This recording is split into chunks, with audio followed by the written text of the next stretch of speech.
Battle to the heavens की पिछले episode में हमने देखा था विंड लाइटिंग पवेलियन की तीनों एल्डर शेयन के ऊपर घेर कर एक साथ हमला करने लग गए थे। शेयन भी अपने विंड लाइटनिंग टेक्निक का इस्तेमाल करके उन लोगों के अटैक से बचने की कोशिश कर रहा था, पर जिस पावर की वजह से वो अभी तक ये भी कर पा रहा था वो पावर एग्जॉस्ट होने वाला है, क्योंकि शेयन का मास्टर जुनजी की पावर को यूज करने के लिए एक लिमिटेशन है। तभी शेयन के ऊपर चारों ओर से एक हमला आता है। अब आगे एपिसोड स्टार्ट होती है। शेयन अपने 3000 लाइटनिंग मूवमेंट टेक्निक का इस्तेमाल करते हुए वहां से भागने की कोशिश करता है, पर इस बार कुछ बहुत अटैक शेयन को हिट करते हैं, धमाके होते हैं, लेकिन फिर भी शेयन वहां से निकलता है। यहाँ से आकर वो हान फैमिली के अरेना में अपने रूलर स्वॉर्ड की मदद से एक ओपन ग्राउंड में आकर उन अटैक्स को ब्लॉक करने की कोशिश करता है। समय रहते एक एल्डर पर हमला करता है, पर दोस्तों इस जगह हम देखते हैं कि तीनों एल्डर्स ही एक दूसरे से कोऑर्डिनेट कर चुके हैं, मतलब कि शेयन के इस हमले को दूसरा ही एल्डर पूरी तरह से ब्लॉक कर देता है, और तीसरा एल्डर जो नीचे था वो शेयन के ऊपर इस मूवमेंट का फायदा उठाने के लिए हमला कर देता है। पर यही चीज देखते हुए शेयन पहले एल्डर को छोड़ अपने रूलर स्वॉर्ड के डायरेक्शन को चेंज करता है और नीचे से आ रहे उस एल्डर के ऊपर एक जोरदार अटैक करता है। रूलर स्वॉर्ड तेजी से उसको मारने के लिए उसकी ओर जा रहा था, पर फिर से वो दूसरा एल्डर उस तीसरे एल्डर को भी अपने पावर से बचाता है। यूं तो इसके बाद उस तीसरे एल्डर की जान सूख गई थी। पहला एल्डर शेयन के शिकंजे में था, पर तीसरा एल्डर अभी भी फ्री था, जो कि इन दोनों को ही बचा रहा था। अब शेयन इससे गुस्सा चुका है और वो तुरंत ही अपने लाइटनिंग मूवमेंट टेक्निक को यूज करते हुए उस दूसरे एल्डर के पास टेलीपोर्ट होता है। यहाँ पर बाकी के पहले और जो तीसरे एल्डर है वो लोग पैनिक की वजह से शेयन की इस मूवमेंट को देख नहीं पाते हैं, और शेयन इस मौके का फायदा उठाते हुए उस दूसरे एल्डर के ऊपर एक जोरदार किक से हमला करता है। यही एल्डर इन दोनों एल्डर्स को बैकअप दे रहा था, पर इसे बैकअप देने के लिए इस बार कोई नहीं आता। अब जैसा कि इनका बैकअप पहाड़ पे गिरा हुआ है, शेयन उसको खत्म करने के लिए उसके ऊपर अपने रूलर स्वॉर्ड की पूरी ताकत को इस्तेमाल करते हुए एक अटैक तैयार करते हैं। ये देखकर वो 2 नंबर का एल्डर बैकअप वाला पर्सन घबरा जाता है, तुरंत ही अपने हैंड स्टैंड बनाता है ताकि वो शेयन के इस अटैक को ब्लॉक कर सके। शेयन का अटैक इतना ज्यादा स्ट्रॉन्ग लग रहा था कि बाकी के दोनों एल्डर्स भी उसको बैकअप देने के लिए आते हैं, और तीनों एल्डर्स एक साथ मिलकर अपने लिए एक बहुत ही बड़ा सा प्रोटेक्टिव बैरियर क्रिएट कर देते हैं। शेयन उनके उस प्रोटेक्टिव बैरियर पर अपना स्लैश अटैक करता है। इस अटैक के करने के बाद शेयन भी बहुत ही ज्यादा थक गया है, पर दोस्तों जैसे ही ये अटैक उनके बैरियर से टकराता है, वहाँ पर हम देखते हैं बैरियर के अगल बगल की आसमान में क्रैक्स आने लगते हैं, पर फिर भी शेयन का ये अटैक उन तीनों एल्डर्स के कॉम्बाइंड बैरियर को तोड़ नहीं पाता है। अब ये तीनों एल्डर्स भी देख सकते हैं कि इस पावरफुल अटैक को करने के बाद शेयन भी काफी ज्यादा थक चुका है, इसीलिए अपने बाकी के साथियों को वो कहता है हमारे पास ये मौका है, जल्दी से हमें इस लड़की को खत्म करना है और ये फाइट खत्म करना है। ये कहकर उन्होंने सबसे पहले जो फॉर्मेशन बनाया था उस हेवनली फॉर्मेशन से तीनों अपने अंदर पावर लेते हैं, और ऐसा करने की वजह से उन तीनों की पावर बहुत ज्यादा एम्पलीफाई हो जाती है। ये बूढ़ा एल्डर शेयन की ओर देखकर कहता है लड़की खेल खत्म हुआ, तुम्हें अब कोई नहीं बचा सकता है। वैसे ही शेयन के चारों ओर आसमान में बहुत ही बड़े बड़े लाइटनिंग बोल्स क्रिएट हो जाते हैं। शेयन ये चीज देखकर हैरान, और फिर उसके बाद वो एल्डर शेयन के ऊपर हमला करना स्टार्ट करता है। पहला हमला जिसमें शेयन उसको डॉज करता है, पर हम देखते हैं वो लाइटनिंग बॉल शेयन के शरीर के पास से गुजरते हुए शेयन पर टच नहीं भी हुआ था, पर भी उसको बहुत ही हेवी लाइटनिंग शॉक देता है। इस अटैक को डॉज करने के बावजूद भी शेयन को बहुत ही ज्यादा इंजरीज होती है, लेकिन वैसे ही दूसरा अटैक आ जाता है। शेयन इसको डॉज करना इस बार अफोर्ड नहीं कर सकता है, इसीलिए वो इसको इस बार डिस्ट्रॉय करने का डिसाइड करता है। उसके ऊपर अटैक करके उसको 2 टुकड़ों में बांट देता है, पर ये चीज देखकर वो एल्डर गुस्सा जाता है और एक ही साथ अपने सारे लाइटनिंग बॉल से शेयन के ऊपर हमला कर देता है। ये देखकर शेयन वहां से भागने लगता है, क्योंकि एक साथ में वो अपने रूलर स्वॉर्ड से उन लाइटनिंग बॉल्स को नहीं काट सकता है। अब जैसे जैसे वो लाइटनिंग बॉल्स शेयन के सामने आकर फट रहे हैं, शेयन को बहुत ही जोरदार झटका लग रहा है, पर फिर भी किसी तरह से शेयन अपने आप को संभाल रहा है। इस 3000 लाइटनिंग टेक्निक को इतनी ज्यादा प्रैक्टिस करने के बाद साथ ही साथ शेयन के पास मेडुसा का दिया हुआ वो विंग्स है, इस चीज से शेयन को बहुत ही ज्यादा हेल्प मिल रही है। पर जो भी हो शेयन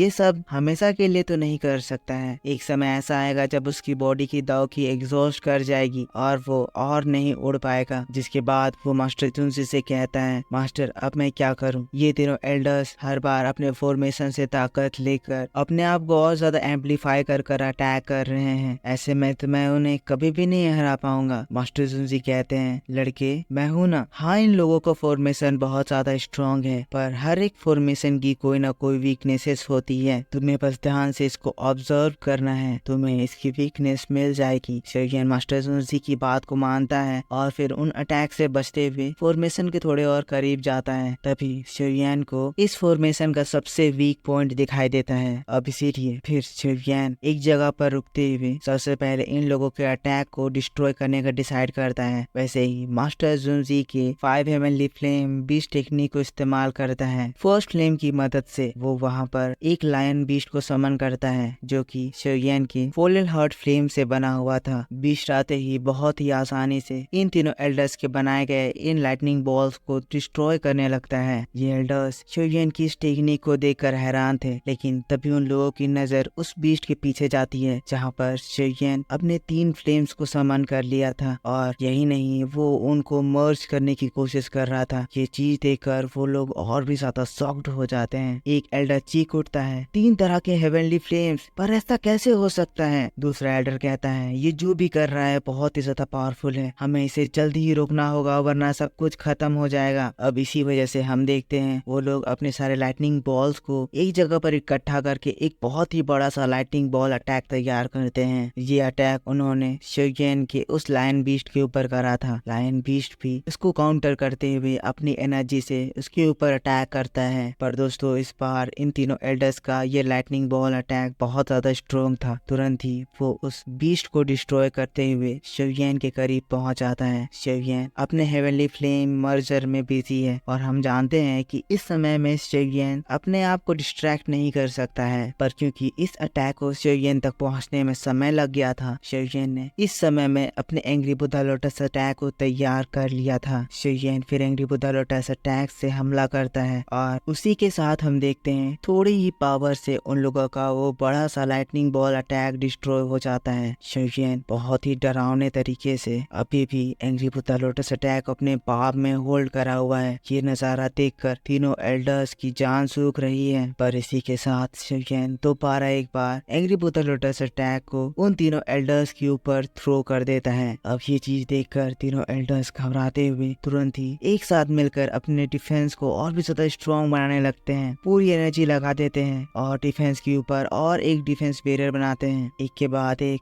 3 डिफेंस बैरियर उस जगह पर क्रिएट हो जाते हैं। लेकिन जैसे ही एंग्री बुद्धा लोटस उनके डिफेंस बैरियर तक पहुंचता है, शोयन एंग्री बुद्धा लोटस अटैक के डायरेक्शन को ही चेंज कर देता है। और वो डायरेक्शन क्या था? वो डायरेक्शन था इस फॉर्मेशन का कोर, जो कि इस फॉर्मेशन का सबसे बिगेस्ट पॉइंट भी है। अब ये चीज देखकर तीनों एल्डर बहुत ही ज्यादा शॉक्ड हो जाते हैं। जल्दी जल्दी में तीनों ही अपने उस डिफेंस बैरियर को तोड़ते हुए सारी एनर्जी अपने इस फॉर्मेशन को बचाने के लिए लगाते हैं। और तब हम देखते हैं विंड लाइटनिंग पवेलियन की पूरी लाइटनिंग एनर्जी कोर पर कंसंट्रेट होकर एक बहुत ही बड़ा mega lightning hand attack create करती है। अटैक इतना ज्यादा बड़ा था, इतना ज्यादा पावरफुल था कि हर एक इंच से जो अपनी वो पोजीशन चेंज कर रहा था, सोनिक बूम से पूरा आसमान गूंज रहा था। पर इस वक्त शोयन भी दाओ वांग के 9 स्टार लेवल पर पहुंच चुका है। इस वजह से शोयन का एंग्री बुद्धा लोटस का पावर भी पहले से बहुत बहुत ज्यादा स्ट्रॉन्ग हो चुका है। और थोड़ी देर के बाद वो दोनों हेवनली अटैक्स एक दूसरे से टकराते हैं। एक बार के लिए पूरी तरह से सन्नाटा, फिर ये पूरी सराउंडिंग गूंजने लगती है। टकराव से जो वेव निकल रहा है ये अगल बगल के सारे माउंटेन्स को तोड़ दे रहा है। एल्डर्स अपनी पूरी ताकत लगाकर शोयन के एंग्री बुद्धा लोटस को डिस्ट्रॉय करने की कोशिश कर रहे हैं, पर इस जगह पे हम एंग्री बुद्धा लोटस अटैक के इफेक्ट को देखते हैं, जो कि उन लोगों के उस मेगा हैंड को क्रैक करने लग रहा है। और एक समय ऐसा आता है जब उन लोगों का मेगा हैंड पूरी तरह से डिस्ट्रॉय हो जाता है। तीनों एल्डर्स के मुंह खुले के खुले रह जाते हैं। एंग्री बुद्धा लोटस अटैक अभी भी सही सलामत है और वो बहुत ही तेजी से फॉर्मेशन की कोर की ओर बढ़ रहा है। पर दोस्तों इन 3 एल्डर्स ने जो ये मेगा हैंड क्रिएट करा था, इसके डिस्ट्रक्शन से उसके पार्टिकल्स जो डिस्ट्रॉय हुए हैं वो इन लोगों के ऊपर बहुत ही बुरा प्रभाव डालते हैं। जब उसके टुकड़े इन लोगों के ऊपर गिरते गिरते हैं ये लोग बहुत ही ज्यादा इंजर्ड होने लगते हैं। पर इन सब तमाशों के बीच शिवयन का एंग्री बुद्धा लोटस कोर तक पहुंच जाता है और फिर वो भयंकर धमाका होता है। धमाके से चारों ओर एंग्री बुद्धा लोटस की एनर्जी बिखर जाती है। इस फॉर्मेशन की वजह से इस पूरी जगह पे जो काला अंधेरा क्लाउड्स फैला हुआ था वो सब एक बार से ही साफ होकर एक क्लियर स्काई में बदल जाता है और इस ब्यूटीफुल रोशनी के साथ हमें पता चलता है कि यहाँ पर शिवयन की जीत होती है। सभी लोग शिवयन की ऐसी पावर को, ऐसे परफॉर्मेंस को देखकर बहुत ज्यादा खुश हो गए हैं और हमारा शिवयन हवा में इन तीनों एल्डर्स को देख रहा है। तीनों एल्डर्स उस धमाके के इफेक्ट से जमीन पर आकर गिरते हैं, पर वैसे ही शिवयन उन लोगों के ऊपर अपने ग्रेविटेशनल फील्ड अटैक का इस्तेमाल करता है और उन लोगों को दबाते हुए उन लोगों के तीनों स्टोरेज रिंग को छीन लेता है। और बस इसी बात के साथ बैटल टू द हेवंस का ये एपिसोड इस जगह पर खत्म हो जाता है। तो मेरे दोस्तों, आप मेरे को बताओ कि आपको ये वीडियो कैसा लगा। नेक्स्ट वीडियो आपके लिए कुछ ही देर में यानी कि 2 घंटों के अंदर इसी चैनल पर अपलोड करी जाएगी। पर इसके लिए प्लीज आप इस वीडियो के ऊपर एक लाइक करना, कमेंट करके बताना कि आपको ये वीडियो कैसा लगा और बस थोड़ी देर मेरा वेट करना। 2 घंटों के अंदर इसी चैनल पर आपके लिए डिटेल में एक्सप्लेनेशन वीडियो आएंगी जिसको देखकर आपको बहुत ज्यादा मजा आएगा। जिन्होंने भी अभी तक इस चैनल को सब्सक्राइब नहीं करा है प्लीज सब्सक्राइब करके बेल आइकन ऑन कर लेना, क्योंकि मैं आपके लिए ऐसे इंटरेस्टिंग वीडियोस हमेशा ही लाता रहता हूँ। तो मैं मिलता हूँ आपसे नेक्स्ट वीडियो में 2 से 2.5 घंटे के बीच में। तब तक के लिए take care, bye bye and thanks for watching.